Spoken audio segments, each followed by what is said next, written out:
Tonight, we uncover a story buried beneath centuries of faith, a rivalry older than any religion, and a secret that may change everything we think we know about divine power. They say the walls of Rome hold every secret, but some are buried far deeper. The air outside St. Peter's Basilica is heavy with incense and history, and as you step inside, the echo of your own footsteps sounds strangely rehearsed, as though someone, or something, has been expecting you. You pass through marble corridors, veined like frozen rivers, where candlelight trembles on ancient frescoes that have watched popes rise and empires fall. The scent of myrrh and old paper clings to the air, and somewhere beyond the dome, a low creak whispers like breath through a keyhole. You can't help feeling that the basilica is alive, breathing, watching, waiting. A guard glances at you for too long, and a nun murmurs a prayer you don't quite recognize. Beneath your feet, you imagine catacombs where tombs stretch endlessly, holding bones that once shaped theology itself.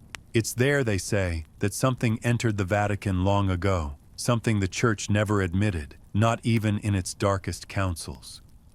One historian once joked that the Vatican hides more secrets than Google's search algorithm, and honestly, he might not have been wrong. You probably won't survive this. So before you get comfortable, take a moment to like the video and subscribe, but only if you genuinely enjoy what I do here. And hey, let me know in the comments where you're watching from, and what time it is where you are right now. Now dim the lights, maybe turn on a fan for that soft background hum, and let's ease into tonight's journey together as you step farther down the nave where shadows stretch long and every whisper sounds like a confession meant only for you. You wake inside a crimson-walled chamber that smells faintly of old incense and rainwater seeping through ancient stone, though you don't remember falling asleep. The sheets cling to your skin as if reluctant to release you. And outside, bells toll the hour with a rhythm that feels slightly off, like a heartbeat missing a note. In this strange dream, or maybe memory, you are not yourself but an aging cardinal, uneasy beneath his silk robes, haunted by a nightmare he can't pray away. Every night, he dreams of wings made not of feathers but fire, descending through the oculus of the dome, dripping ash onto Michelangelo's Pietà. The cardinal's name, you realize, is Stefano Ghilardi, a figure lost to official records after 1633, the very year Galileo faced the Inquisition, a coincidence that scholars still debate was divine irony or careful timing. In his trembling hands, Ghilardi holds a small bronze medallion engraved with the words Filius Tenebrarum, the son of darkness, a trinket supposedly recovered from the catacombs where early Christians once hid their dead. Some modern historians suggest it was simply a charm from a forgotten cult. Others whisper that the medallion predated Christianity itself, a souvenir from an older, more primal theology that Rome tried to bury beneath marble. You feel his pulse quicken, his fear taste metallic in your mouth. He wakes from the dream drenched in sweat, muttering that he saw smoke rising from beneath the basilica floor, and that in the smoke, something whispered his name. Somewhere, in the waking world, you stir too, wondering if the dream belongs to you, or if perhaps the Vatican is still dreaming through you, waiting for you to remember what it tried so hard to forget.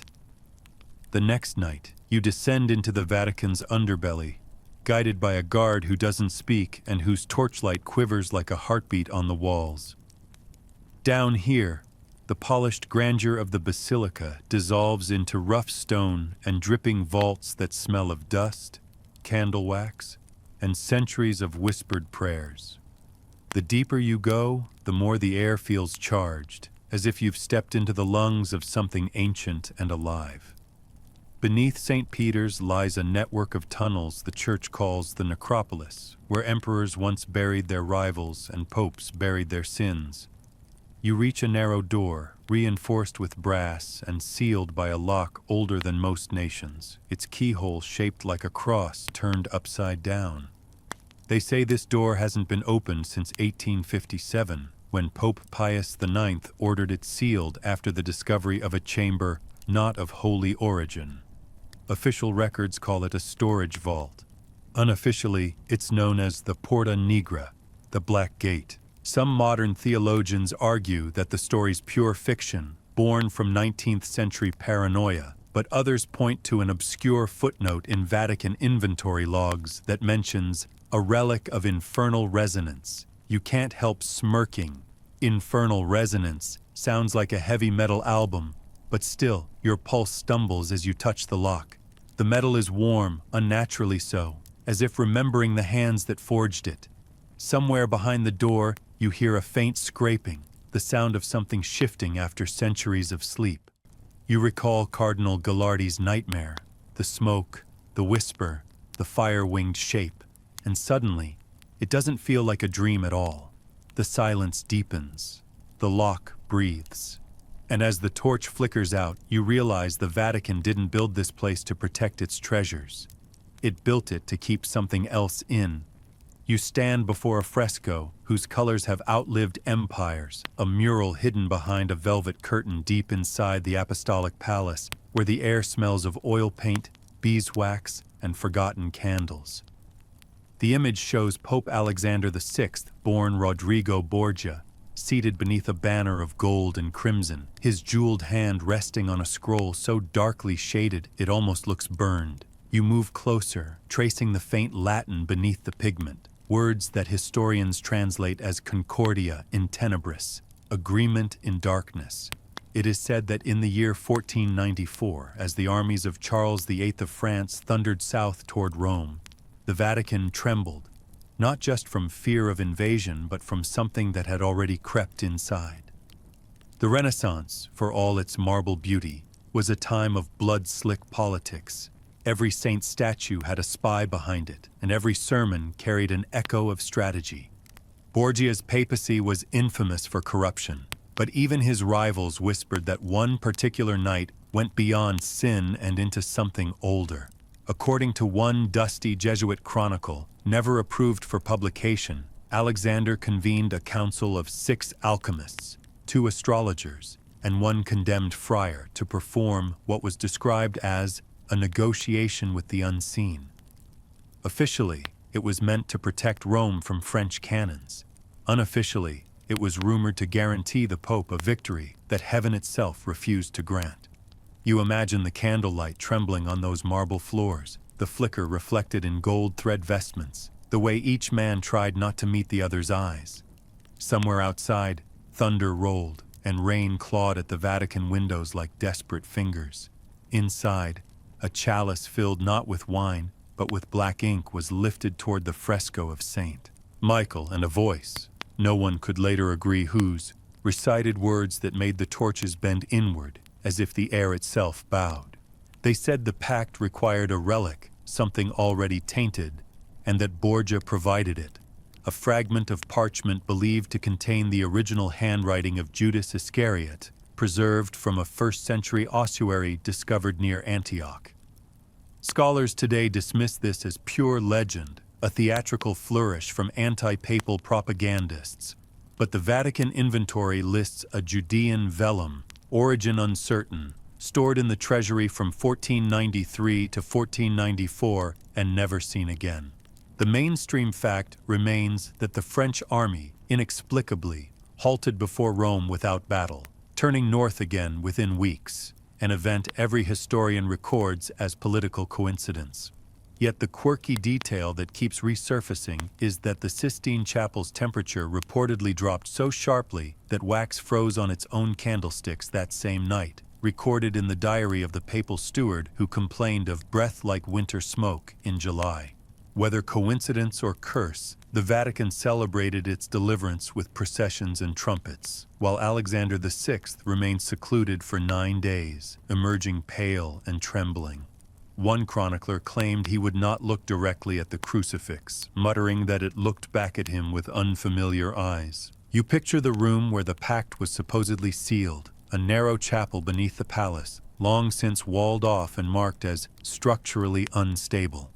The legend says the floor was inlaid with 12 tiles of onyx, each representing an apostle, and the 13th tile, a gap, was left empty, as if waiting for a name yet to be spoken. The friar who conducted the ritual was said to have drawn blood from his own palm to sign the pact, though the Church later recorded his death as natural causes unexamined. In one obscure Renaissance letter, an ambassador wrote that the Pope had acquired a small golden ring with a stone as black as the moon's shadow, which he wore only at night, and which smelled faintly of sulfur when heated by candle flame. You half smile at that, a papal mood ring from hell, but still, the image lingers. Even in its most skeptical interpretation, this was a man surrounded by omens. Comets streaked the Roman sky, earthquakes shook the Tiber's banks, and one morning, a procession found the bronze statue of St. Peter slick with an oily residue no one could identify. Modern chemists who later analyzed the remaining traces called it organic in nature, of indeterminate origin. The Vatican simply ordered the statue cleaned. Debate among historians is endless. Was there truly a ritual, or was it metaphorical, a political allegory painted into myth by centuries of gossip? Some argue the pact symbolized the Church's bargain with earthly power. Others, more daring, suggest that the description of heatless fire and the stench of burning feathers in contemporaneous letters might indicate exposure to volcanic gas from cracks beneath the Basilica foundations.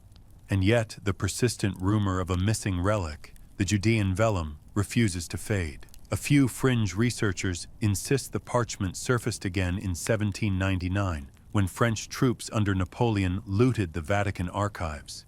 They describe a half-charred fragment bearing faint Aramaic writing and an emblem resembling a serpent coiled around a chalice. The same emblem later found on an exorcist's robe in 1922.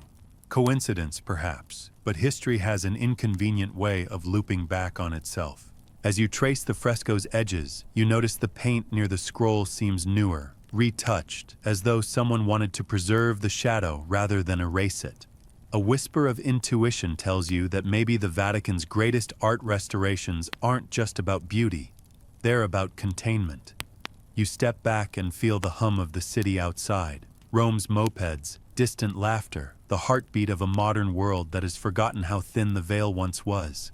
The idea that a pope could strike a bargain with darkness sounds absurd, yet you recall how power always speaks the same language, whether divine or demonic, and the Church in 1494 spoke it fluently. You think of the cardinal's dream, the locked gate, the warmth of that strange keyhole beneath your hand, and it dawns on you that perhaps what Borgia summoned wasn't a being at all, but an echo, something that seeped into the Vatican's stones, its archives, its politics, humming quietly for centuries like a bass note in a hymn.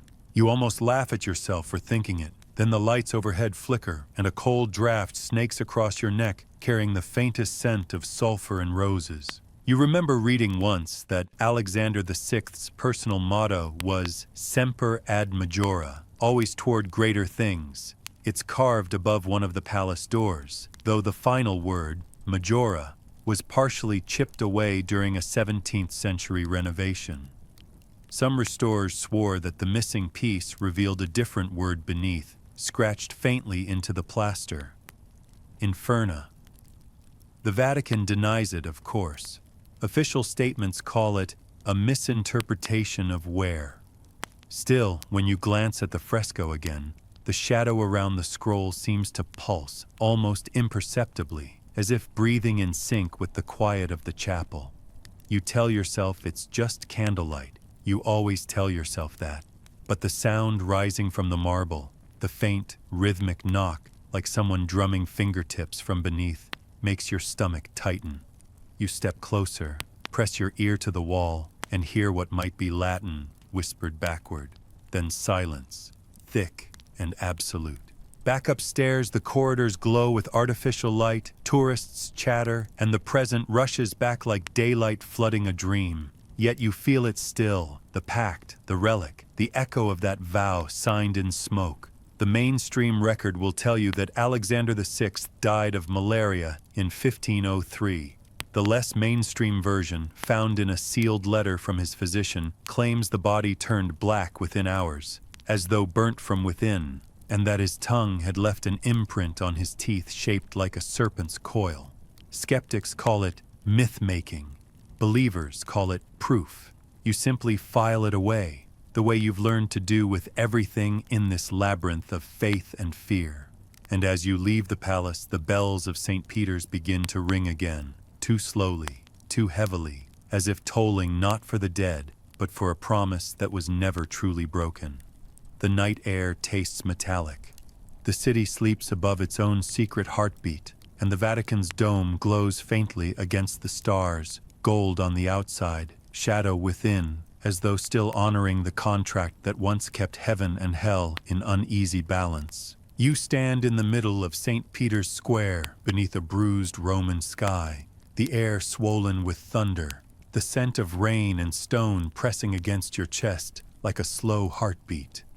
Lightning crawls over the Basilica's dome, etching brief silver veins across the heavens, and for one instant, you imagine the marble saints along the roofline flinching from the light. The Vatican at night is supposed to be silent, reverent, immovable. But tonight, it feels awake, restless, almost breathing. You're not alone.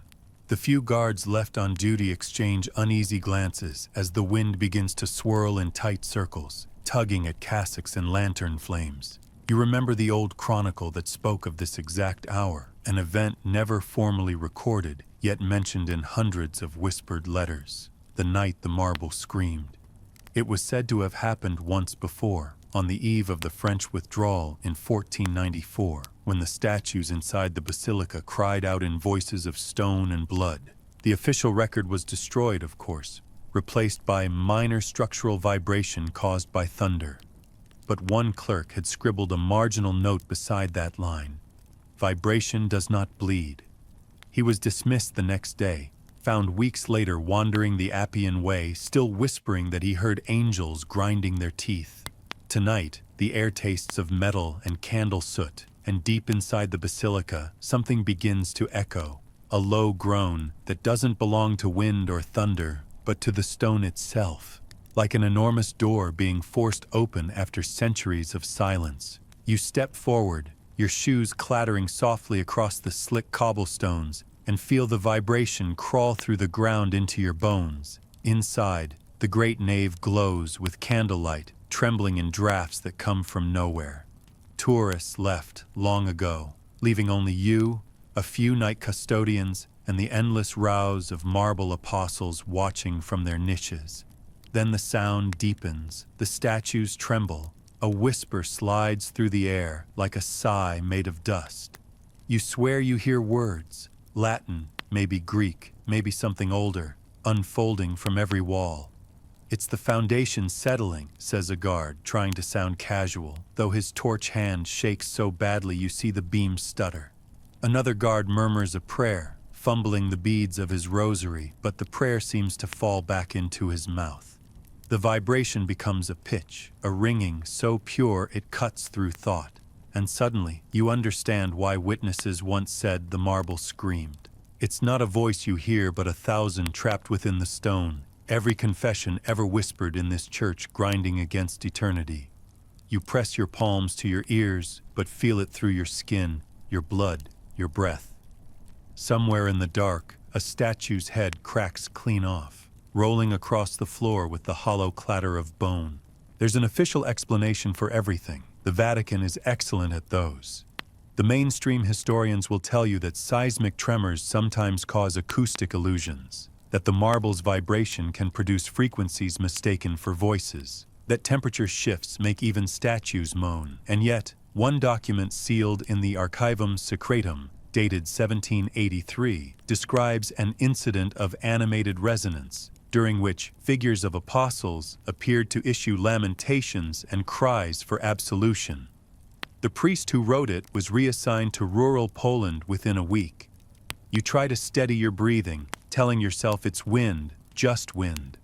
But then the torches flicker backward, flame bending toward the floor, and every candle across the basilica flares the same unnatural blue. The smell changes. No longer incense, but iron and sulfur, like the air after lightning strikes a grave. You back away slowly, but the floor beneath you pulses once, twice, like the heartbeat of something buried alive.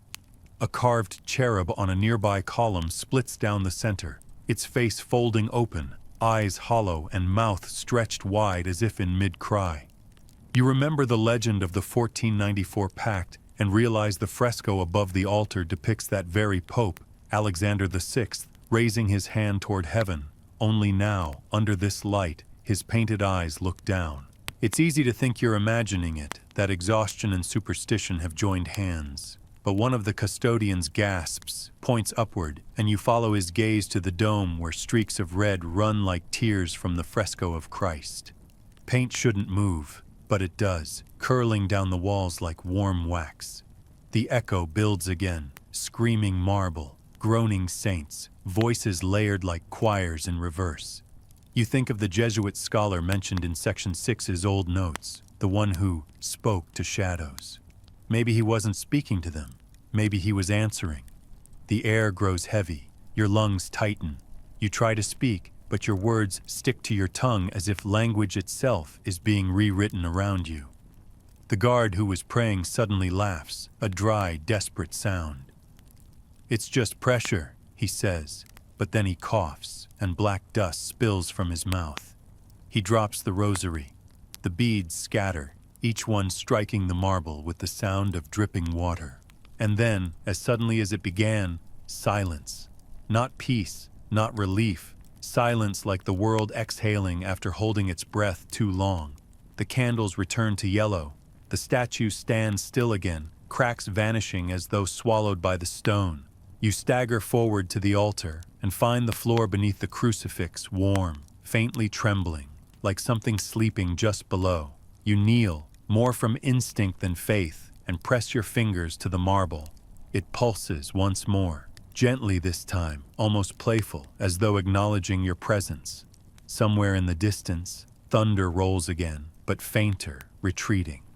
And you realize, with a chill that lodges in your spine, that the storm outside was never the real one.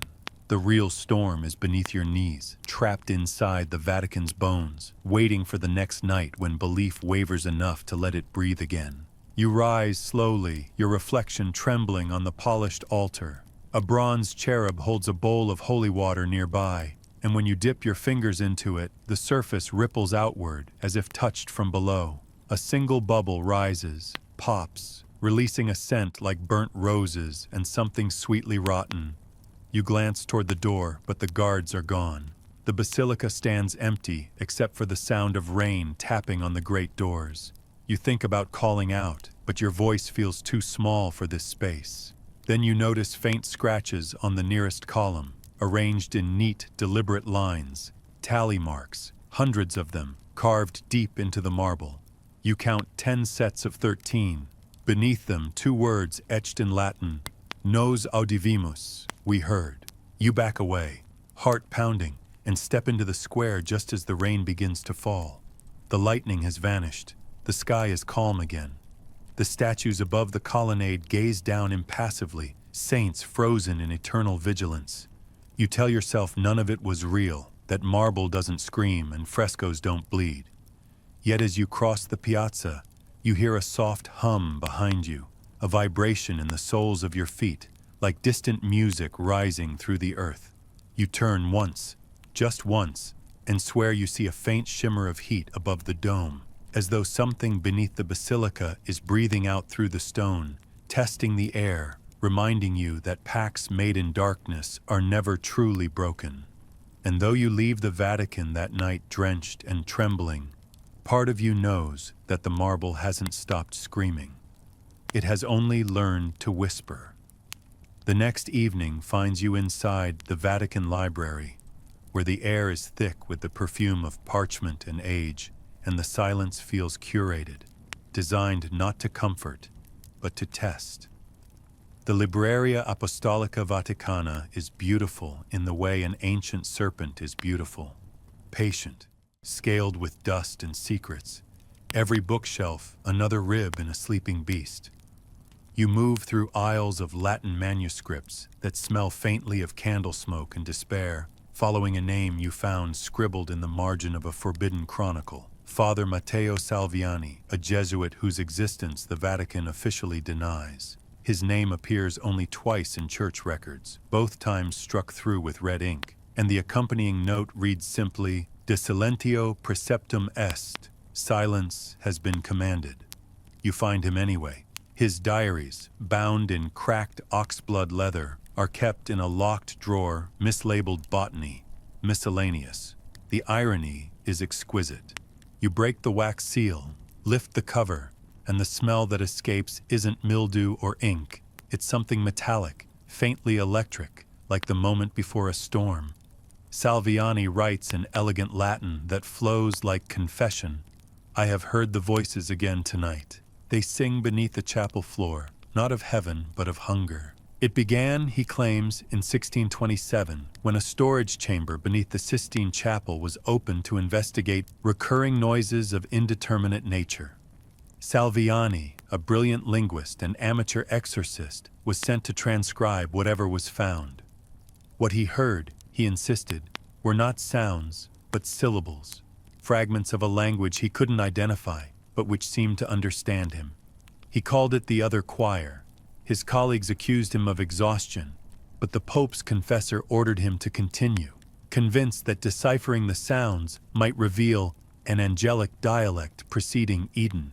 The first historical fact survives in a surviving memo dated August 1627, confirming the Vatican's study of subterranean acoustic phenomena. That document ends abruptly with a single annotation in a different hand. Terminatum, non humanum, completed, non-human. Officially, the investigation ceased. Unofficially, Salviani kept listening. He installed a brass funnel between the floor and the chamber below, like a reverse confessional, and recorded what he heard in nightly sessions that lasted for weeks. His notes grow stranger with each page. "The voice is singular but fractured," he writes. "It speaks through echo, as though time is its own language. Some entries are written backward, others in mirror script, as if he was imitating what he heard. Then comes a line that makes your pulse slow. Tonight, the choir called my name. Not the name given by Rome, but the one my soul remembers. You sit in the dim light, reading that sentence again and again until it seems to hum. The ink appears darker there, glossy, as if written with something thicker than ordinary pigment. Under magnification, it gleams red-brown, like dried blood. Modern archivists once dismissed Salviani as delusional, perhaps poisoned by mercury from his ink. But one fringe researcher from Bologna claimed to replicate his recordings using subsonic microphones near the catacombs. What he captured, he said, resembled a polyphonic chant modulated by heartbeat intervals. No one ever verified the claim. The researcher disappeared 2 months later and his apartment burned, leaving behind only melted reels and a single crucifix fused to the wall. You close the diary, half expecting the room to breathe, and notice something you hadn't before. Each bookshelf around you is carved with small, identical symbols, 3 concentric circles intersected by a line. The same sigil appears in Salviani's handwriting beside passages about binding light to shadow. The pattern, he says, represents the meeting point between human prayer and whatever listens back. He believed the Vatican was built over such a meeting point, a metaphysical crossroads where faith acted not as a shield, but as a magnet. Every cathedral is an antenna, he wrote, but only Rome dares to tune it. You shiver, partly from the draft and partly from the thought that maybe belief itself is the ultimate summoning ritual. The quirky detail that always amuses historians, if anything in this can amuse, is that Salviani reportedly carried a small hand mirror during his recordings, claiming it helped him see sound. The mirror, now stored in the Vatican Museum's restricted collection, is ordinary silvered glass, except under ultraviolet light where the reflection shows a faint outline of a face that isn't the viewer's. Some skeptics say it's the residue of smoke damage, others that it's a deliberate hoax. Still, when the museum lights fail during maintenance, curators swear they sometimes hear whispers from the mirror cabinet, syllables too low for language, but too rhythmic for chants. You sit at Salviani's desk, tracing the grooves left by his quill. The idea that a man could lose his faith by listening too hard feels oddly modern. Maybe the church hid him not because he was wrong, but because he was right. The diary's final entry, dated March 4th, 1628, reads, "The choir has changed key. It no longer waits for my question. It asks one of its own. What do you pray for when no one listens?" I think I answered, though I do not remember how the page ends with a dark streak, as if the pen was yanked away mid-stroke. Salviani was never seen again. The record of his transfer to Venice is forged. The ship he supposedly boarded never existed. The official explanation, died of fever en route to mission. The unofficial one, interred where the walls sing. You lean back, and the silence of the library feels too heavy to be silence at all. Somewhere deep in the stacks, a faint hum rises, a vibration too low for the ear but felt in the ribs. It swells like a choir inhaling, and then fades, leaving only the ticking of a clock that shouldn't be running. The lamps flicker once, twice, then settle. You glance at the diary again. The ink glows faintly, pulsing with the rhythm of your heartbeat. You tell yourself it's just the light. You always tell yourself that. But when you look up, the shadow on the far wall has changed shape. It's taller now, thinner, head bowed, as if listening. You freeze, afraid to breathe. The ticking stops, and for one awful second, the silence exhales your name. Later, outside in the cool Roman night, you try to rationalize it. Sound illusion, fatigue, low blood sugar, pick your poison. Yet you can't shake the sense that Salviani's experiment never truly ended. Maybe the choir still hums beneath the Basilica, and maybe every prayer recited in Latin carries an echo not of devotion, but of response. You remember what the cardinal dreamed, what the marble whispered, and the warmth of that sealed door's lock under your hand. Each clue fits too neatly, like steps in a hymn that climbs toward something vast and patient. And as you walk away from the Vatican walls, the bells begin to ring for midnight. 12 solemn chimes, then a 13th that no one else seems to hear. You pause, counting. But the streets are empty, the windows dark. Somewhere behind you, in the heart of the city that calls itself eternal, a choir begins to hum again, perfectly in tune with your heartbeat. It's almost beautiful. Almost. The storm has passed, but the city still sweats with the memory of thunder. You return to the Vatican Library, though every sensible part of you insists not to. The marble corridors feel warmer than before, as if the walls themselves remember your scent. The Swiss guard at the entrance nods half asleep, unaware that you've been here before, or perhaps pretending not to notice. Inside, the aisles are dimmer, the bulbs humming with that faint electric whine that seems almost vocal. The silence isn't silence anymore. It's the sound of something waiting to be heard. You follow the same route as before, down the staircase that curves like a spine, past the busts of forgotten popes, into the restricted wing where the air smells of vellum, candle soot, and something else now. Something acrid, sharp, chemical, alive. Sulfur. You know that smell from burned matches in science class, but this version has a sweetness underneath, like honey gone bad. The archivists have been complaining for weeks, apparently. A plumbing issue, one said. Old pipes, old books, old ghosts. But the odor began on the exact night the marble screamed. Coincidence, they call it. The Vatican has always loved coincidences. You stand between shelves that rise like cathedrals themselves, walls of parchment stretching toward heaven, each scroll a prayer turned fossil. The smell thickens as you go deeper. You half expect to find a gas leak, a fuse, something rational. Instead, the floor tiles change color. White marble gives way to dull basalt, the kind of stone that swallows light. Your footsteps lose their echo. When you inhale, your lungs sting. There's movement at the edge of your vision, a flutter like pages turning themselves. You whisper Salviani's name under your breath, though you're not sure why. Maybe because this feels like his territory. Maybe because you hope he's listening.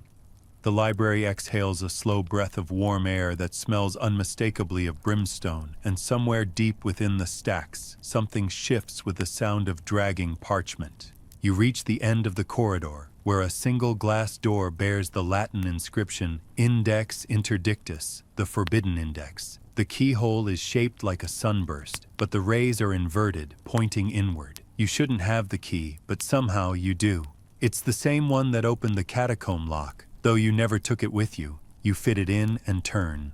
The mechanism sighs, ancient and reluctant, and the door opens to a smaller chamber lined with copper shelves. The air here is thick, humid, and heavy with that sulfur sweetness. At the center stands a reading desk, and upon it, a single open book, its pages stained at the edges, as if licked by flame but never burned. You move closer. The title is handwritten, De Ingressu Diaboli ad Urbem Sanctam, of the devil's entrance into the holy city. There's no author, but the handwriting looks familiar, Salviani's. The first line reads, "It began with a smell. Your throat tightens." The diary describes exactly what you feel now. The odor that seeps upward from the lower archives, the way it clings to the skin and hair, the faint vibration it carries. It is not smoke, Salviani writes, but breath. He claims the smell emerges when the choir beneath exhales after long silence, and that it signals the boundary between faith and fear thinning. The Jesuit believed sulfur was not hell's perfume, but heaven's warning, the chemical trace of divine refusal. Every miracle begins as rejection, he notes. You flip through the pages. There are drawings, rings within rings, human figures kneeling before what looks like a gate made of ribs. One marginal note chills you. When the door opens again, it will not be from below. You close the book and the smell sharpens, like invisible smoke curling through your nose. You realize it isn't coming from the room. It's coming from the paper itself. The ink bubbles slightly, exuding tiny droplets that evaporate into the air. The script glows faintly red, the same color you saw on the cracked cherub. And then, softly, the book whispers. It's not metaphorical this time. The sound rises from the spine, a hiss of air forming syllables you can't decipher, but your body understands. It's the same rhythm you heard in the other choir. Each word falls through you like footsteps on hollow wood. You step back, heart hammering. The smell of sulfur floods the chamber, mingling with something colder. Ozone, maybe, or the electric tang before lightning. The light bulb above you bursts. Darkness folds in, thick and intimate. The only light left is the glow from the book, pulsing like a slow heartbeat. And then, a laugh. It doesn't echo. It raps. It's deep, patient, almost amused. You tell yourself it's a memory of thunder outside, but the voice answers that thought directly. Not thunder. The whisper comes from the page, but also from the shelves, the floor, the air. You freeze, not daring to breathe. The pact endures, it says, soft as dust. The choir still sings. You reach for the book, intending to close it, but the air between you and it shimmers with heat. The letters rise from the page like steam, twisting into shapes that hover before dissolving. You glimpse Latin roots, lux, vinculum, filius, tenebrarum, light, binding, sun, darkness. The smell now is unbearable, making your eyes water and throat burn. You stumble backward, hand pressed to your mouth. When you blink, the book is no longer on the desk. It's closed, sitting neatly in your arms, though you never touched it. You run, or at least you try. The corridors stretch, multiply, each turn leading back to the same sulfuric room. The scent trails you like breath on your neck. When you finally burst into the main library hall, the air feels fresh again, cold, blessedly normal. The book is gone. Your arms are empty. Only a faint black residue stains your fingertips, smelling of burnt honey. You wipe them on your coat, but the scent lingers. A librarian passes by, gives you a polite nod, oblivious. The world hasn't changed, only you have. Outside, the bells toll noon, though your watch says it's past midnight. The sun above the courtyard glows a sickly gold, haloed by a thin ring of smoke that no one else seems to notice. Later, back in your apartment near the Tiber, you wash your hands until the water runs red from irritation, but the smell won't leave. It clings to your pillow, your clothes, your skin.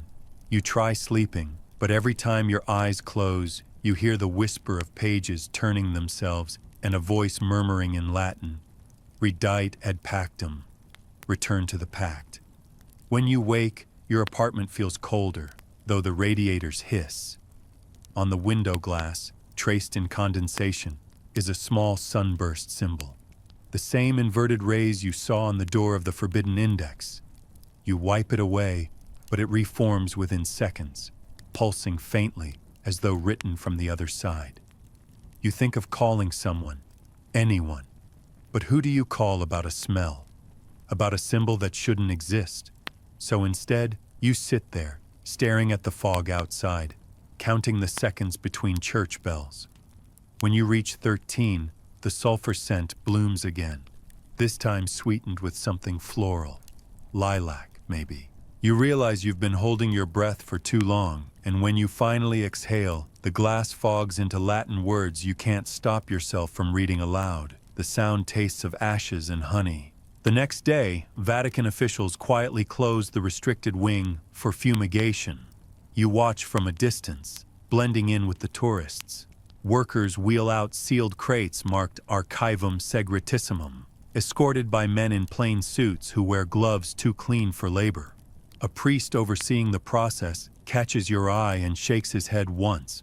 Warning or recognition, you can't tell.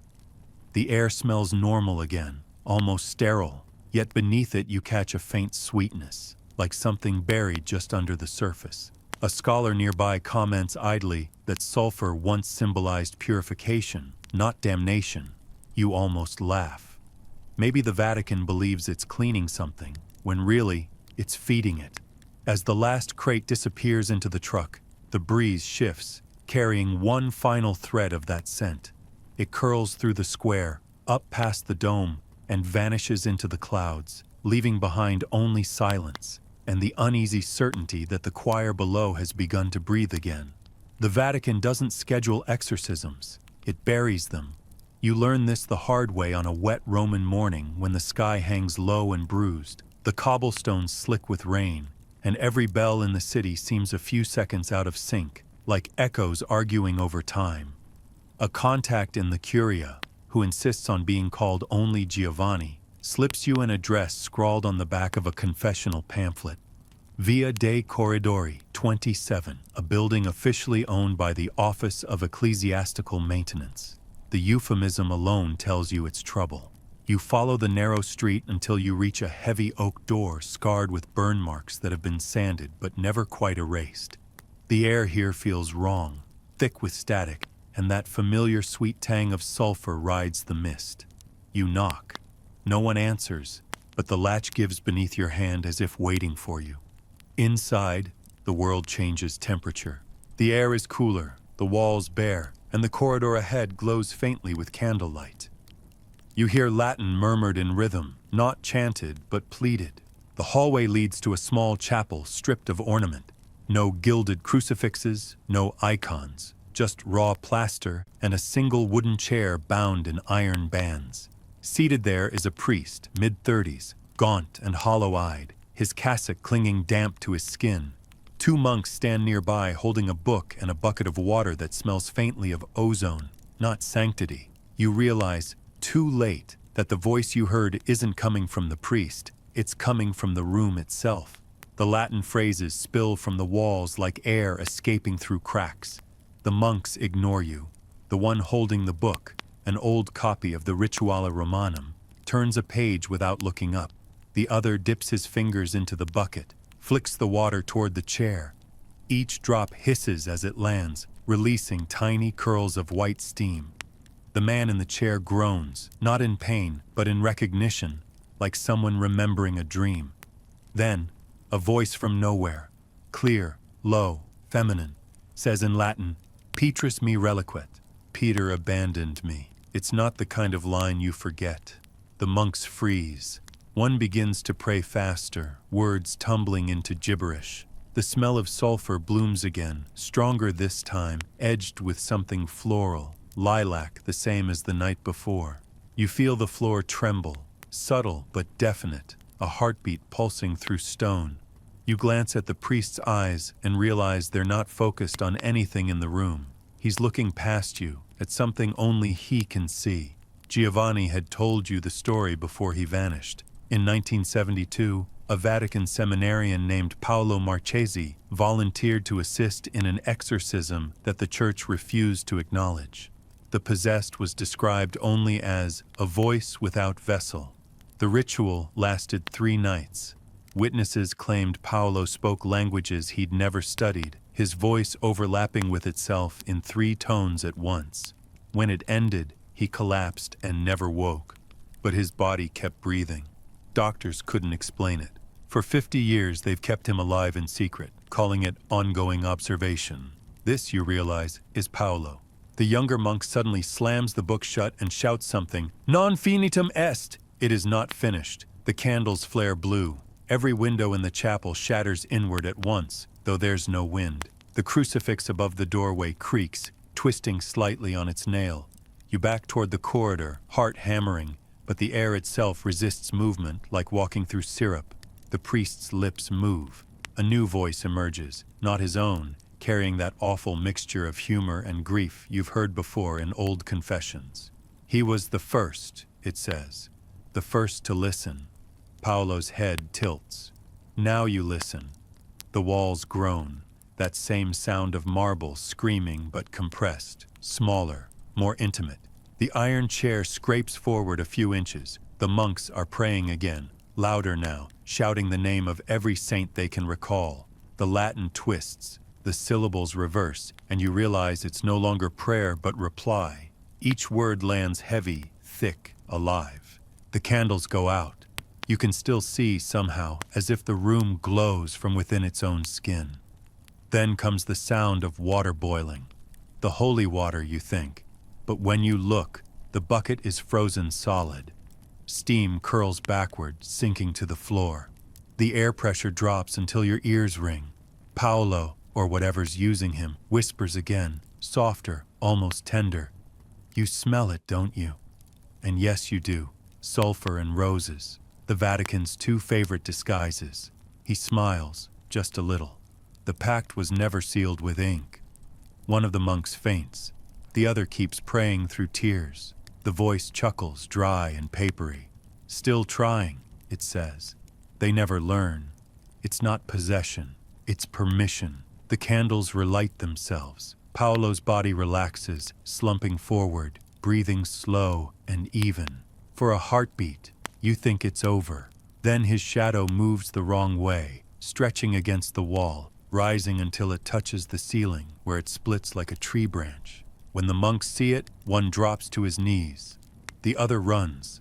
You stand frozen, unable to decide whether to flee or bow. The shadow tilts its head, mirroring you. Then, in a voice that feels less like sound than pressure, it says, "You open the lock." Your stomach knots. You want to deny it, but your mind flashes back to the catacombs, the warmth of that metal beneath your hand, the scraping from behind the door. The shadow continues. He never left. He was invited. Every word you speak is still his. The candles flicker again, and you realize it's breathing in sync with you. On impulse, you whisper a prayer, one you haven't said since childhood, the one about deliverance from evil. The shadow pauses. Then it laughs, a low rolling sound that makes the plaster crack. "Deliverance," it repeats. You think you can end what was never closed? The floor shudders. Dust rains from the ceiling. Somewhere, alarms begin to wail. Real ones this time. Human ones.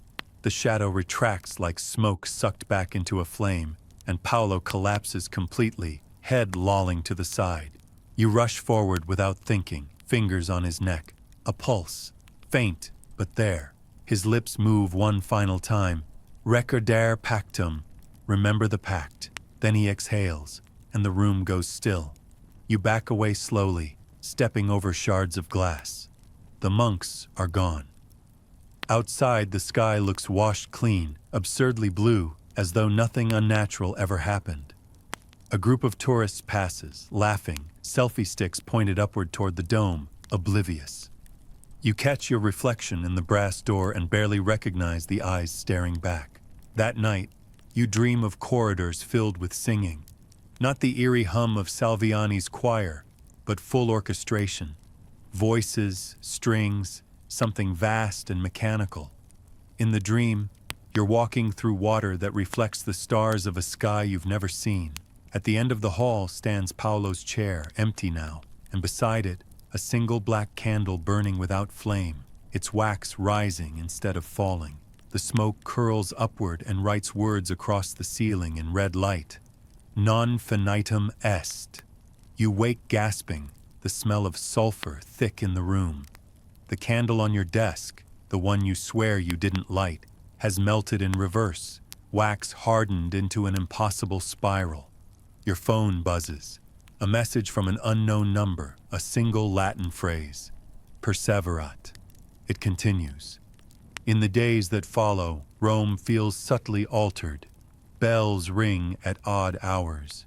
Stray cats gather near church steps and stare at doorways as if expecting someone. The Tiber's water level drops overnight, exposing black stones engraved with spirals identical to Salviani's sigil. Newspapers mention none of it. The Vatican issues no statements. But each night, at exactly 3:33 a.m., you wake to the faintest hum beneath your floorboards. Low, harmonic, patient. You try recording it, but the playback captures only silence and one faint breath at the end of the tape. You remember Paolo's words. It's not possession, it's permission. You wonder what that means for you. You wonder how many others are still listening.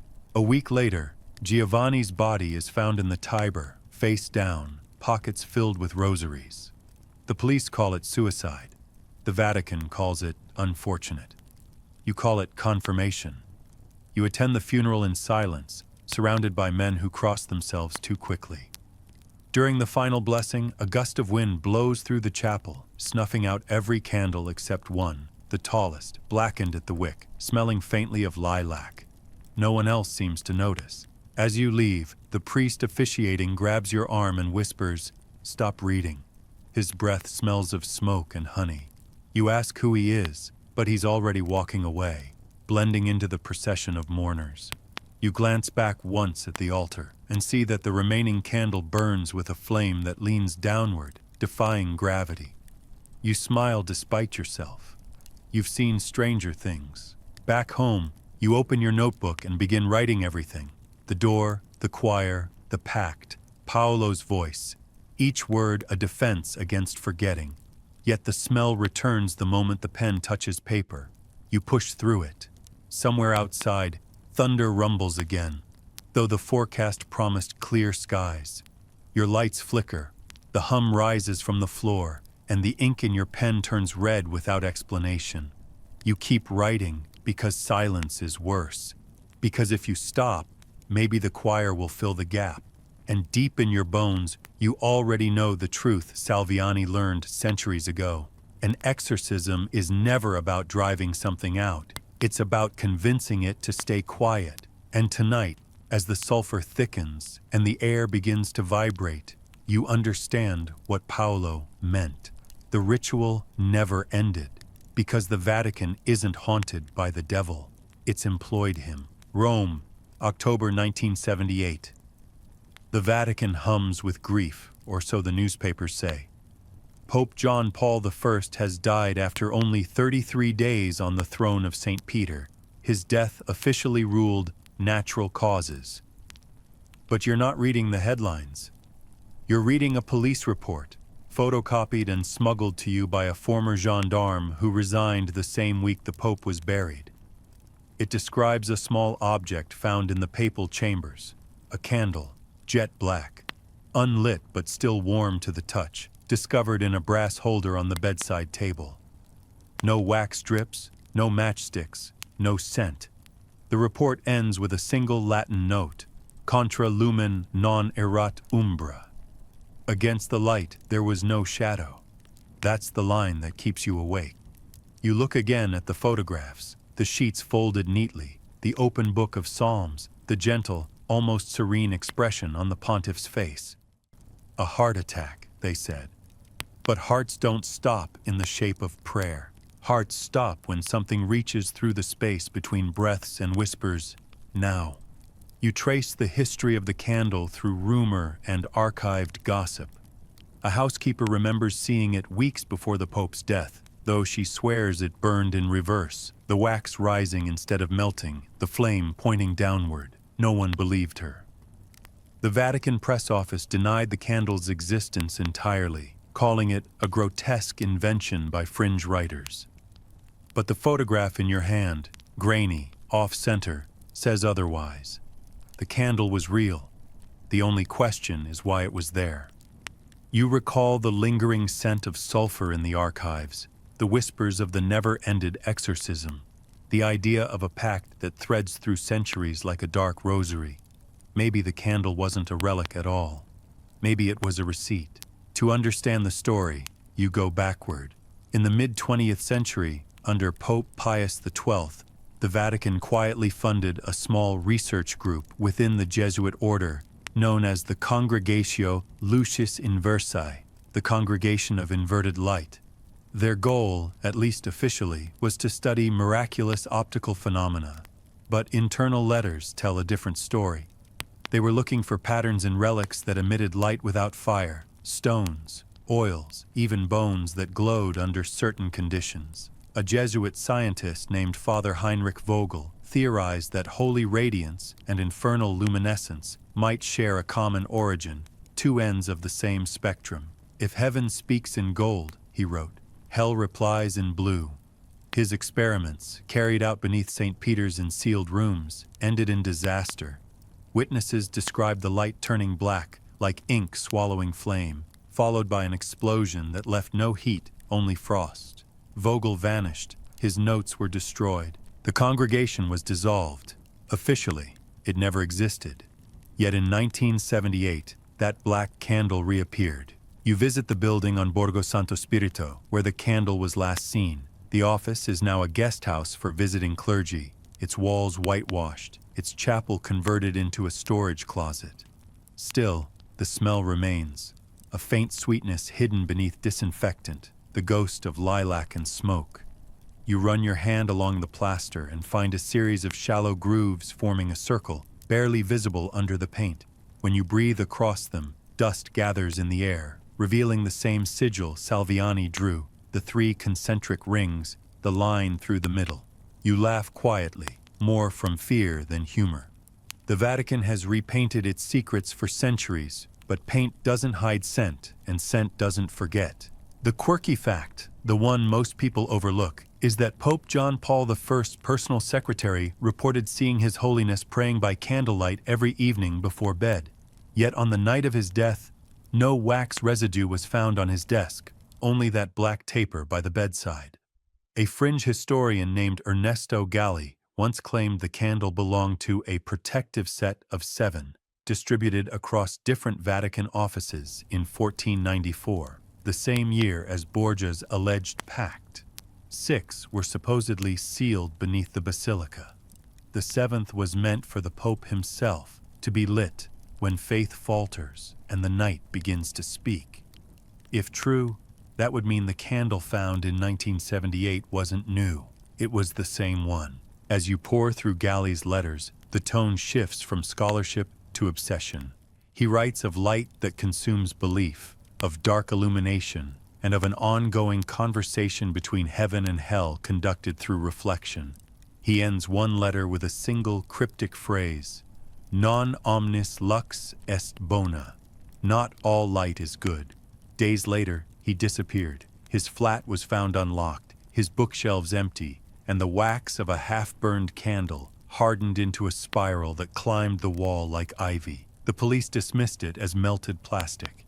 You're not so sure. You sit in your apartment overlooking the river, the candle's photograph spread across the table beside Salviani's diary, Paolo's transcript, and the notes you swore you'd stop writing. The pieces form a timeline that feels less like history and more like a heartbeat.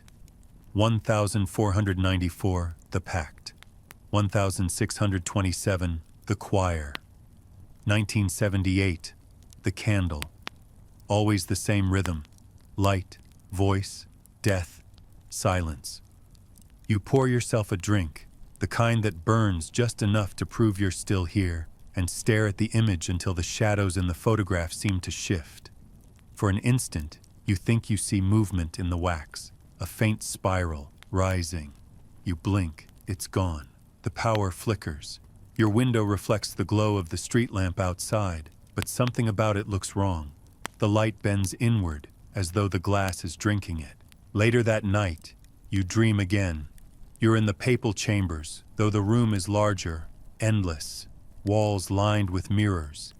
Each reflection shows you older, thinner, more frightened.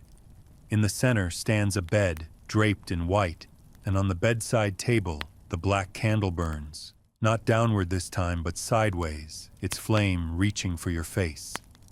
A voice whispers from the mirror behind it, "Non finitum est." You try to wake, but can't. The room smells of lilac and cold metal. The candle hums softly, and when you finally force your eyes open, the room around you is dark except for a faint glow under the door. You get up, trembling, and open it. The hallway beyond is empty, except for a single candle resting on the floor, unlit, black as oil, the air around it warm. You step closer, against every instinct. The wax smells familiar, roses, sulfur, old parchment. Your fingers hover just above the wick. Then you feel it, a pulse. The candle is breathing. You back away, slam the door, and turn on every light. The bulb above you pops. The others dim to half their brightness, flickering like nervous eyes. You laugh shakily because you have to. This can't be real. Yet when you check the door again, the smell is stronger, and your apartment feels subtly smaller, as though the walls have shifted inward. You don't sleep. You watch the horizon pale to dawn, sunlight breaking over the dome of St. Peter's, pure and blinding. The candle is gone when you look again.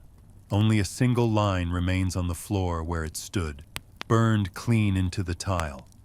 Semper ad majora, always toward greater things. The following afternoon, you track down a retired nun who once worked in the papal household during 1978. Her memory is sharp despite the tremor in her hands. When you show her the photograph, she crosses herself, twice. "They told us never to speak of it," she says, "but it wasn't a candle." You ask what she means. She leans forward, whispering as if the air itself is listening. "It was a vessel. They said the Pope used it to pray. But prayer goes both ways, doesn't it?" You ask what happened the night he died. She closes her eyes. The light changed color. It went black. He was smiling when they found him. Then, almost absently, she adds, "The next morning the smell filled the chapel, like flowers at a funeral." You leave her apartment and walk toward the Vatican, unsure why. Maybe to prove something, maybe to confess. The square is half empty, pigeons circling lazily over tourists with cameras, the air heavy and bright.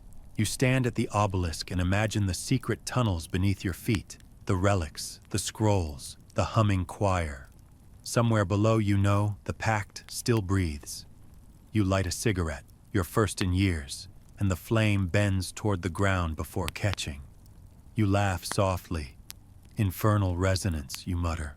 The smoke curls upward, forming a brief spiral before the wind scatters it. That night, Rome loses power for exactly 13 seconds. The Vatican denies it, but those who were awake swear they saw it. The dome of St. Peter's glowing faintly blue, as if illuminated from within, and for a moment, every shadow in the city vanished. Some claim they smelled roses, others sulfur.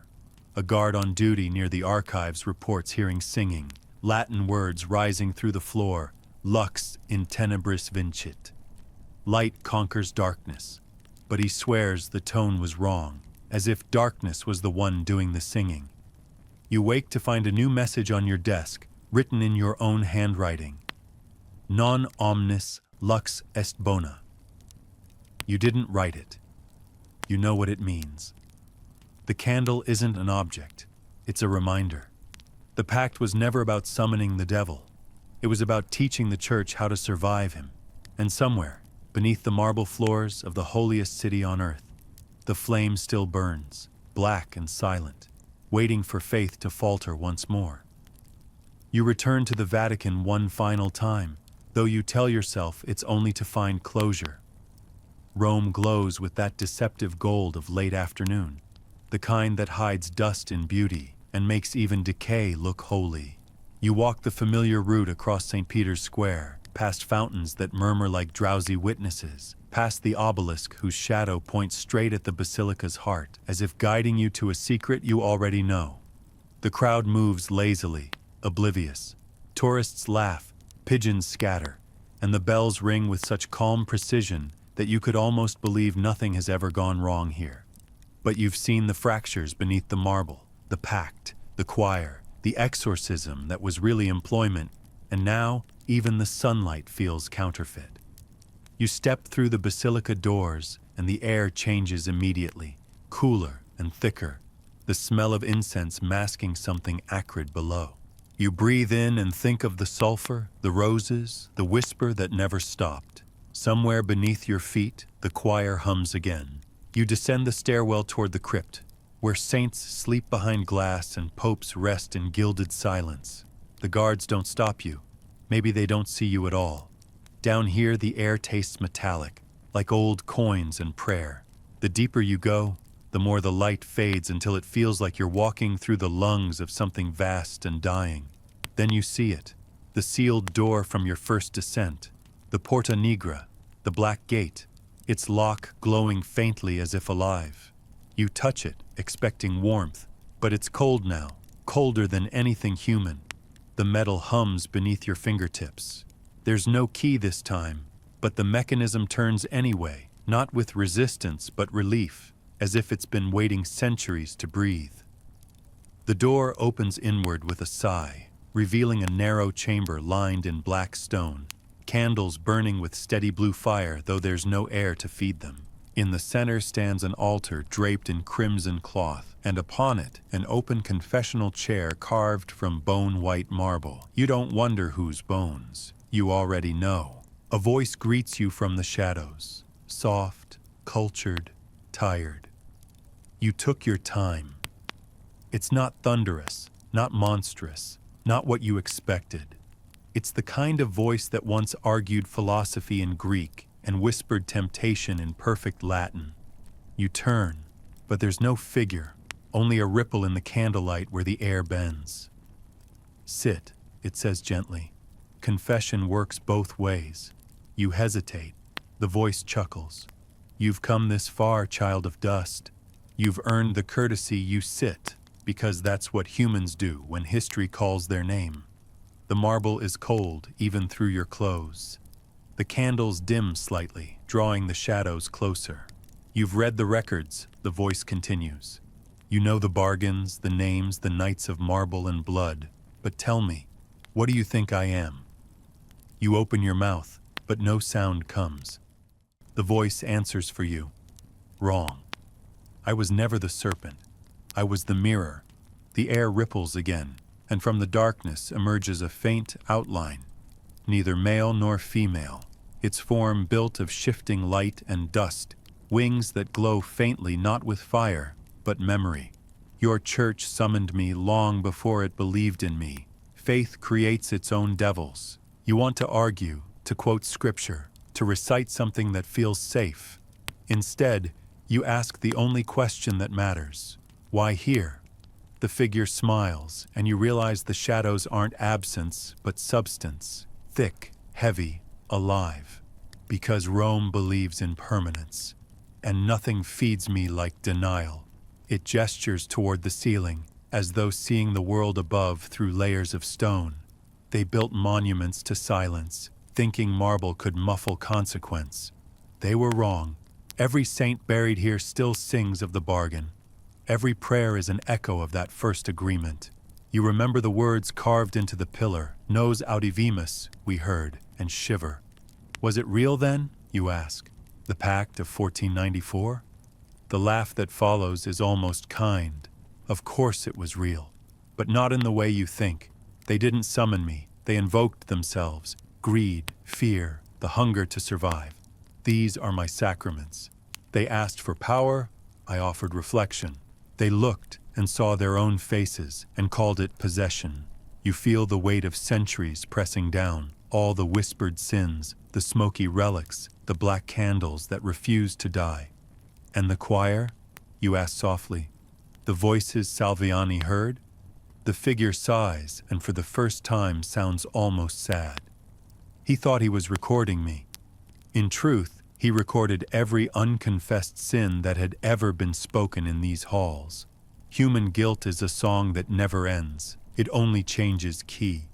You remember Paolo's words, "It's not possession, it's permission," and understand them now. The Vatican never caged a demon. It made one an employee. You've been feeding on prayer, you whisper. On belief, the figure nods. On faith, yes, but not faith in God. Faith in secrecy. The candles flicker as though breathing. You can smell the roses again, faint and ghostly. The figure steps closer, and the temperature drops until your breath fogs. They've forgotten me now, it says, almost wistfully. They think I'm myth, metaphor, but I never left. I am in every contract signed with righteous intent and hidden profit. I am in the ink of indulgences, in the whisper of ambition beneath holy vows. I am what happens when belief loses humility. It pauses, head tilted as if listening to something far above. Do you know why they keep the black gate sealed? You shake your head. The figure smiles. Because they learned the truth. Once you confess to yourself, you don't need me anymore. And that, it sighs, is bad for business. Bad. The light begins to fade, not violently, but gently, like dusk settling over centuries. The candles dim one by one. You ask the question that's been haunting you since the beginning. Then what was the point? Why all this? Pacts, relics, fear. The voice grows quiet, intimate. Because you needed something to blame. You feared your own reflection, so you named it Satan. And I, ever the gentleman, accepted the title. It leans closer, and the shadows wrap around your chair like smoke. But I never asked for worship, only acknowledgement. You feel the marble pulse beneath your feet, the faint echo of a heartbeat too old to be human. You're not evil, you murmur. You're inevitable. The smile widens, sad and knowing. Now you understand. The chamber begins to dissolve, not crumble, but blur, as though memory itself is losing focus. The voice lingers. There's one last thing you should hear, it says. The confession is not mine. It's yours. The air vibrates with the faint sound of a bell. 13 slow chimes. The candles go out. In the darkness, you feel something press a small object into your palm. Smooth, warm, breathing faintly. You raise it to the faintest remaining light and see what it is. A tiny black candle, its wick already glowing. You want to drop it, but your fingers won't obey. The voice whispers one final phrase, softer than breath. Semper ad majora, always toward greater things. Then silence. You wake hours later at the foot of the altar above ground, the basilica flooded with morning light. Tourists bustle around you, snapping photos, laughing, alive. The air smells of incense and soap, not sulfur. The candle is gone. In its place, a small burn mark on your palm shaped like a sunburst inverted. You stand, disoriented but calm. Everything looks normal, absurdly so. A choir begins to sing somewhere, children's voices bright and clean, and for a moment, you almost believe it's over. Then you notice the rhythm, the 13th note, faint but deliberate, echoing Salviani's recordings. You smile despite the chill creeping up your spine. The exorcism never ended, because there was never anything to expel. The Vatican doesn't house the devil, it reflects him. And reflection, once made, cannot be unmade. You step into the sunlight, blinking. The dome glitters like a crown. Pilgrims cross themselves, priests hurry past, bells toll the hour. You look at the marble beneath your feet and think of all the voices buried there, the laughter and the lies, the prayers that rose through centuries like incense carrying both worship and guilt. The world moves on, pretending not to notice that the oldest story ever told still hums beneath its streets. As you walk away, the wind shifts, carrying with it the faintest scent: lilac, smoke, and something metallic. You glance back once at the Vatican, gleaming perfect against the sky, and think you see a flicker of blue light behind one of its windows, a candle burning where none should be. You breathe in, slow, resigned, almost peaceful. For the first time, the hum beneath the earth sounds less like warning and more like a lullaby. The world keeps its secrets. So will you. The truth isn't meant to save, it's meant to let you sleep. And so, as the sun sets behind the dome, washing the city in liquid gold, you whisper the line that began all this, now in reverse. Tonight, we bury a story beneath centuries of faith, a rivalry older than any religion, and a secret that will never change what we think we know about divine power. The bells toll again, 13 this time, and the sound fades into the evening air. The wind carries your breath away, folding it into the chorus below. The choir hums softly, patiently, eternal. You close your eyes and let the rhythm slow, your pulse sinking to the ancient heartbeat of Rome. The smell of roses returns one last time, faint, forgiving. The world exhales. End of script. Sweet dreams.